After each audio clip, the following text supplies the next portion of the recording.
आशा करता हूं आप सब बहुत अच्छे होंगे। मेरा नाम है सिद्धांत अग्निहोत्री। स्टडी ग्लोस पे आपका बहुत बहुत स्वागत है।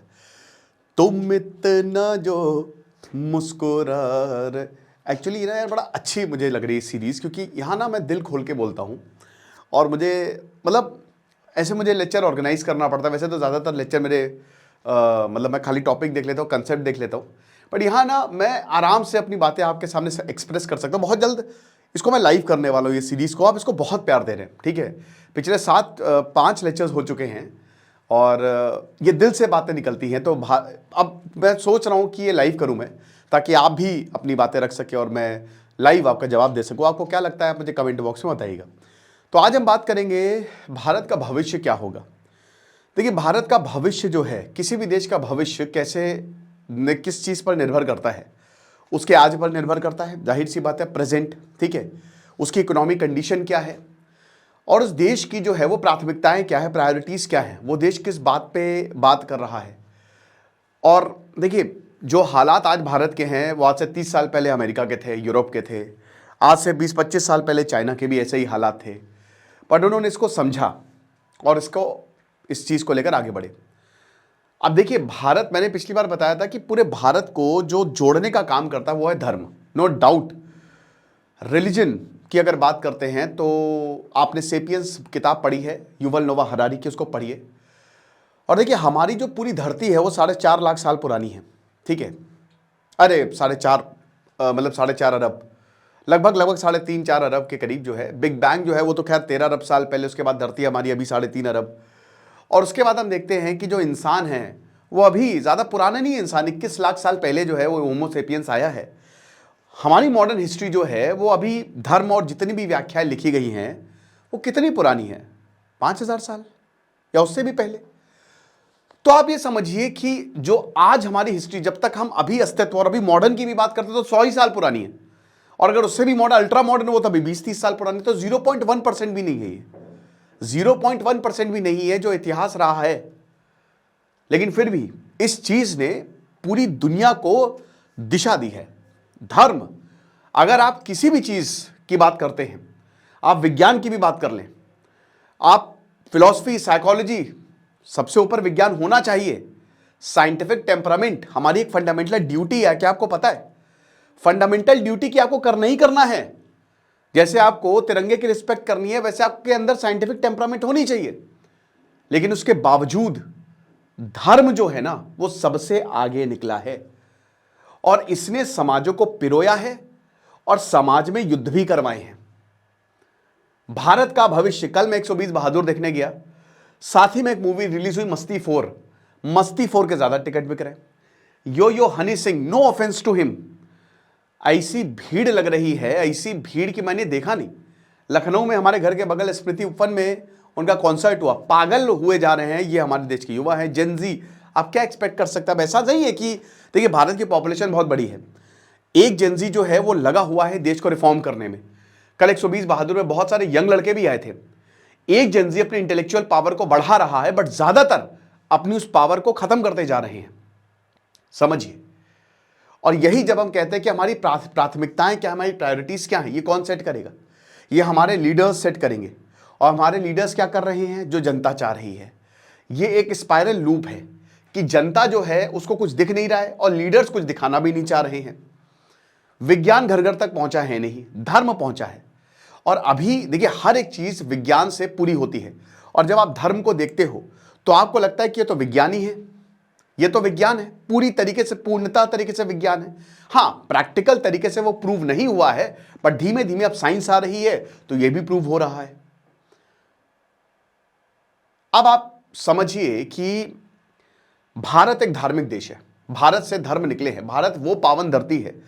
जैसे अगर आप जुडाइज्म की बात करते हैं, क्रिश्चियनिटी की बात करते हैं, इस्लाम रिलीजन की बात करते हैं, तो वो अलग अलग जगह से निकले हैं। जुडाइज्म और क्रिश्चियनिटी की बात करें और उनका इतिहास जो है, जो इब्राहिमिक रिलीजन है, वो थोड़ा हिंसक रहा है। थोड़ा क्या, काफी हिंसक रहा है। धर्म को लेकर काफी युद्ध हुए हैं। धर्म को लेकर कितने लोगों को, भाई कैथोलिक्स, मतलब ये 600 से लेकर 1400-800 सालों तक का जो यूरोप का इतिहास रहा है, उसमें तो कितने लोगों को काटा गया, मारा गया। औरतों को तो मतलब उनके तो कोई राइट्स ही नहीं थे। लेकिन भारत एक लिबरल रिलीजन, मतलब यहाँ पे जो नॉन एब्राहिक, तो उन्होंने एक साइंटिफिक वे दिया यही बात है कि नालंदा में बुद्धिस्ट मॉन्क पढ़ते थे। बुद्धिस्ट एक बहुत ही साइंटिफिक रिलीजन है, जैनिज्म एक काफी साइंटिफिक रिलीजन। इनफैक्ट भारत में जो सनातन 6 स्कूल्स ऑफ थॉट हमने पहले ही दे दिए। हम परमाणु की बात कर रहे हैं और ये लिखित है, हम यूनिवर्स की बात कर रहे हैं आज से 2500 साल पहले, आज से 5000 साल पहले ये सब हो रहा है और ये भारत में हो रहा है।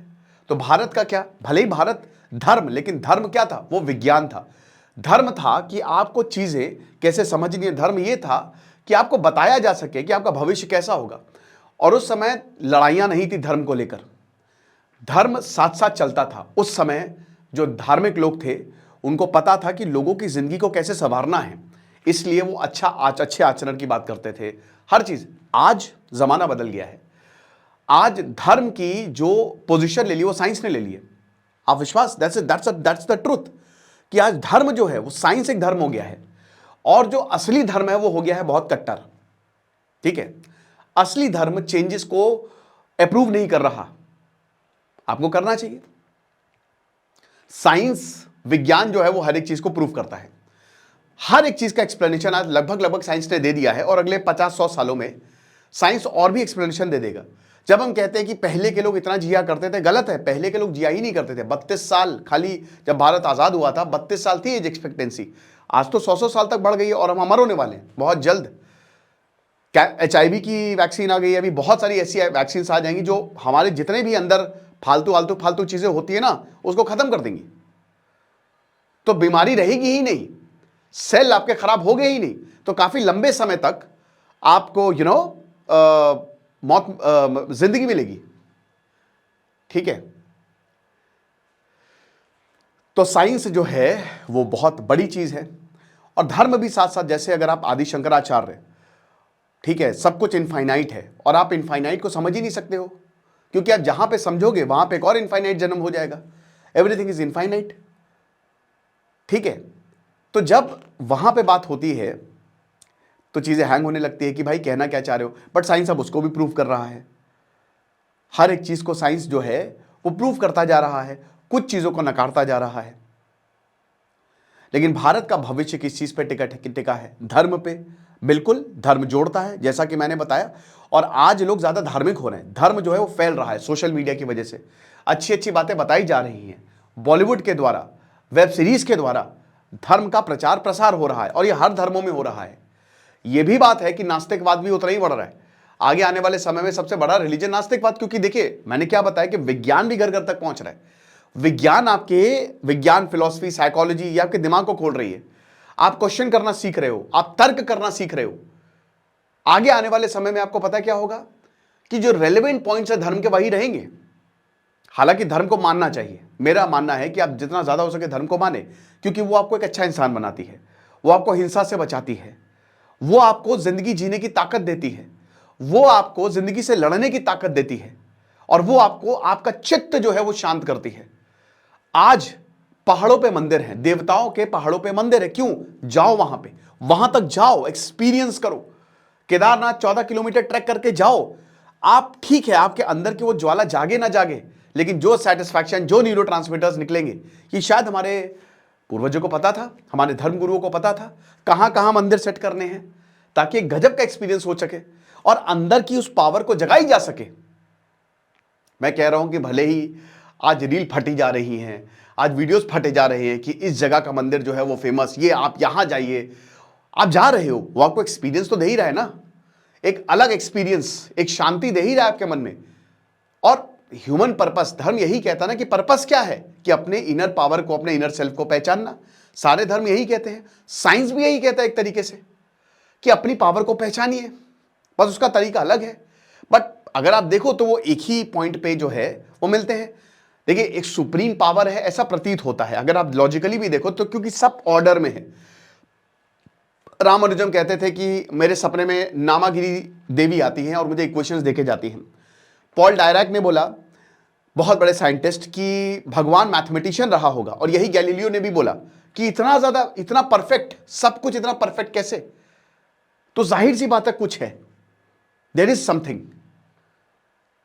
ठीक है, जो आपके साथ है और यूनिवर्स पर्टिकुलर प्रिंसिपल पे काम तो कर रहा है, कुछ लोगों को इसका फायदा मिलता है। अब कुछ लोगों के बहुत सारे सवाल भी आ जाते हैं, क्या करें कैसे ना करें। बट मुझे लगता है कि आपको कर्म करना चाहिए, जितना हो सके अपना 100% दीजिए, है ना। फिर कुछ लोग नफरत फैलाने का भी काम करते हैं, धर्म का नाम लेकर हिंसा फैलाने के भी काम करते हैं। और ये आज से नहीं, ये बहुत समय से होता आ रहा है। पहले और भी ज़्यादा होता था। अब लोग ज़्यादा समझदार हो गए हैं, लोगों के पास काम ज़्यादा है, तो लोग काम पे ज़्यादा फोकस करते हैं। लेकिन हाँ, ये भी बात है कि एक पोल्यूशन बहुत बड़ी समस्या है। अब उसको ना धर्म सुलझा पा रहा है, हालांकि धर्म में उसका, क्योंकि भाई धर्म में बोला है कि आप जितना हो सके प्रकृति को बचाएं, क्योंकि प्रकृति ही भगवान है। मूर्ति पूजन का एक तो भाई उद्देश्य ये रहता ना कि आप उस मूर्ति के सामने क्या करें, मेडिटेट करें। आप ऐसी व्यवस्था, ऐसी जगह पे मूर्तियां लगाई गई जहां पे आपको बहुत ज्यादा शांति मिले, जहां पे आप बैठ सके आराम से। पहाड़ के बीचों बीच मंदिर बना दिए जाते हैं, पहाड़ के ऊपर मंदिर बना दिए जाते हैं, नदी समुद्र के बगल में, ताकि उस परिवेश में जिन फंडामेंटल से आप बने हो ना, वही फंडामेंटल मतलब एक फ्लो स्टेट आ जाए, राइट, एक फ्लो स्टेट आ जाए। ये भी बात है। लेकिन कुछ, वही बात सच है कि भाई जहां तक पोल्यूशन की बात है तो कुछ देशों ने इसको कंट्रोल कर लिया, लेकिन भारत कहीं ना कहीं कंट्रोल नहीं कर पा रहा है। भारत अगर उनके केस स्टडीज को फॉलो करे, क्यों? क्योंकि वही बात है, प्रायोरिटीज मुद्दा ही नहीं है। ये मुद्दा ही नहीं, पोल्यूशन किसी का मुद्दा ही नहीं रहता है। जवाब साइंस के पास है, जवाब केस स्टडीज हैं। इंडिया में ही कि बहुत सारी आपको केस स्टडीज ऐसे मिल जाएंगी जिन्होंने साइंटिफिक तरीका अपनाया है और धार्मिक तरीका भी अपनाया है, और उन्होंने जो है वो जीत हासिल की है ना। लेकिन सब कुछ यही आके ठहर जाता है कि ये चीजें कितनी कारगर होंगी। जैसा कि मैंने बताया, कुछ लोग नफरत फैला रहे हैं, उसकी वजह से दिक्कतें होती हैं, और कुछ लोग उसको मान देते हैं, कुछ लोग नहीं मानते हैं। कुछ लोग कहते हैं कि हमको क्या लेना देना इन सब चीज़ों से, अपना काम करते हैं जो। अब इस राष्ट्र की भी परिभाषा जो है वो मतलब एक तरीके से जो डेफिनेशन है, व्हाट इज नेशन, राष्ट्र क्या है। भारत की बात करें तो भारत में जानबूझ के संविधान में धर्म को रखा गया, क्योंकि धर्म राष्ट्र को बनाता है। मैंने क्या बताया कि भारत के हर दिशा में आपको मंदिर मिलेगा। शैविज्म, वैष्णविज्म, इस्लाम, क्रिश्चियनिटी, ये पूरे भारत को जोड़ रहा है। ये एक राष्ट्रीय भावना भी आपके अंदर जगा रहा है, ठीक है। बहुत ज्यादा अगर मान लीजिए कि हमने इन चीजों को छोड़ना शुरू कर दिया तो कहीं ना कहीं राष्ट्र भी खत्म होने लगता है। और इसीलिए बहुत सारे देश आप देखेंगे ना, उनका स्टेट रिलीजन धर्म बन जाता है, क्योंकि धर्म लोगों को जोड़ता है और लोगों को ही जोड़ना है। लोग, सब कुछ विश्वास पे काम चल रहा है, सब ट्रस्ट पे है। लोग विश्वास कर रहे हैं तो राष्ट्र है। जिस दिन विश्वास करना छोड़ दिया, राष्ट्र नहीं बचेगा, ना धर्म बचेगा, ना राष्ट्र बचेगा। तो सब कुछ बिलीफ सिस्टम पे काम कर रहा है ना। और यही बिलीफ सिस्टम हमारा भविष्य बनाने में भी बहुत ज्यादा कारगर साबित होगा। यह बिलीफ सिस्टम अगर सही रहेगा, कॉन्फिडेंट रहेगा, तो बिल्कुल राष्ट्र बनेंगे और भारत एक महान राष्ट्र बन सकता है। लेकिन अगर ये बिलीफ सिस्टम बहुत ही कमजोर रहेगा और बहुत ही उथले, एकदम ऊपरी स्तर पे रहेगा, तो फिर दिक्कत भी आ सकती है हमको। ऐसे बहुत सारे आगे देश टूटेंगे। पाकिस्तान उसका एक एग्जाम्पल है, वो टूटेगा। There are many nations which will fall, ठीक है। तो ये सारी चीजें हैं, और इसमें दो तीन चीजें और आ जाती हैं, ठीक है। अगर हम भविष्य की बात करते हैं, अगर हम धर्म की बात करते हैं, अगर हम विज्ञान की बात करते हैं,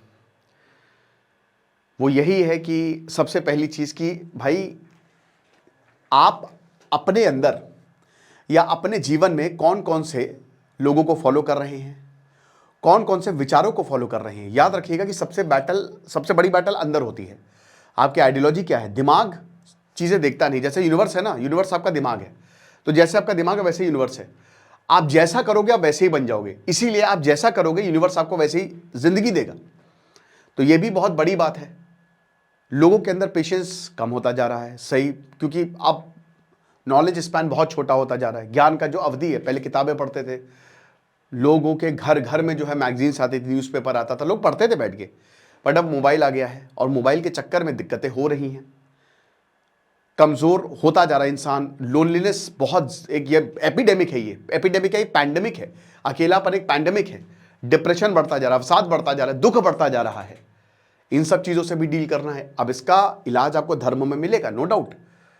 अल्टीमेटली आपका एम है कि न्यूरो ट्रांसमीटर्स भर भर के, ऑक्सीटोसिन हो गया, सेरोटोनिन हो गया, मेलाटोनिन हो गया, डोपामीन हो गया, ये डोपामीन सबसे इंपॉर्टेंट, ये खूब निकले ताकि आप मोटिवेटेड फील कर पाओ। लेकिन आज वो सप्रेस होते जा रहे हैं। लाइफ बदलती जा रही है, अनयूजुअल एक्सपेक्टेशंस, बचपन भी खराब होता जा रहा है। टेक्नोलॉजी ऐसी आ रही है, आने वाले समय में ऐसी ऐसी टेक्नोलॉजी आएगी कि आप सोच भी नहीं सकते कि सारा काम तो इंसान का टेक्नोलॉजी कर रही है। आज बहुत बड़ा खतरा है क्योंकि अभी तक इंसान सबसे ऊपर था, लेकिन अब टेक्नोलॉजी इंसान से ऊपर जाती जा रही है। वो सारे काम टेक्नोलॉजी कर लेगी, इंसान खाली इमोशंस में आगे रहेगा। बट अब टेक्नोलॉजी के अंदर भी कहो इमोशंस आ जाएं, सुपर एआई अगर आ गया, उस पर काम चल ही रहा है, ठीक है। इन सब चीजों को देखते हुए भी भविष्य बनाना पड़ेगा। लेकिन हमारे शास्त्रों में इसकी भी व्याख्या की गई है कि आने वाले समय में क्या हो सकता है, कलयुग कैसा होगा। अब उसको आप जो भी बोल लीजिए, उसको आप धार्मिक सेंस में बोल लीजिए या टुडेज एज बोल लीजिए, कुछ भी बोल लीजिए, बट कलयुग बहुत लंबे समय से चल रहा है। मुझे लगता है आज की स्थिति ज़्यादा बेटर है, क्योंकि आज आप वीडियो बना सकते हैं। कोई अगर दिक्कत करे, सोचिए आज से 30 साल पहले तो ये भी ऑप्शन नहीं था। आप कैसे प्रूफ करोगे? उस समय कितने क्राइम होते होंगे, जंगल राज के तो कुछ ऐसे इंसिडेंट है बिहार में जो दबा दिए गए होंगे। कुल मिलाकर देखा जाए तो मुझे भारत का भविष्य बहुत ही अच्छा ही नजर आता है, बशर्ते कि हम अपनी प्रायोरिटी सही सेट करें और एक बैलेंस बना के रखें। धर्म और विज्ञान में रेलेवेंट चीज़ों को रखनी पड़ेगी। धर्म में भी आज बहुत सारी इररेलेवेंट चीज़ें हैं, धर्म में जो प्रेवलेंट है उनको हटाइए, डिलीट करिए। और अगर आप डिलीट नहीं करेंगे वक्त के साथ साथ, तो कहीं ना कहीं विज्ञान आपको बहुत पीछे छोड़ देगा। आपको क्या लगता है मुझे कमेंट बॉक्स में बताइएगा। Thank you so much.